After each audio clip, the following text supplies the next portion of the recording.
سہل بن سعد رضی اللہ تعالیٰ عنہ سے روایت ہے کہ رسول اللہ صلی اللہ علیہ وسلم حضرت فاطمہ رضی اللہ تعالیٰ عنہ کے گھر تشریف لائے۔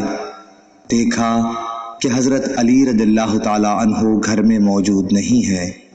آپ نے دریافت فرمایا کہ تمہارے چچا کے بیٹے کہاں ہیں؟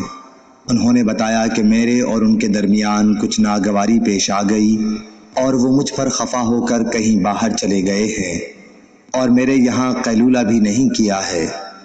اس کے بعد رسول اللہ صلی اللہ علیہ وسلم نے ایک شخص سے کہا کہ علی رضی اللہ تعالیٰ عنہ کو تلاش کرو کہ وہ کہاں ہیں۔ وہ آئے اور بتایا کہ مسجد میں سوئے ہوئے ہیں۔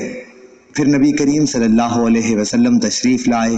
حضرت علی رضی اللہ تعالیٰ عنہ لیٹے ہوئے تھے۔ چادر آپ کے پہلو سے گر گئی تھی اور جسم پر مٹی لگ گئی تھی۔ رسول اللہ صلی اللہ علیہ وسلم جسم سے دھول جھاڑ رہے تھے اور فرما رہے تھے، اٹھو ابو تراب اٹھو۔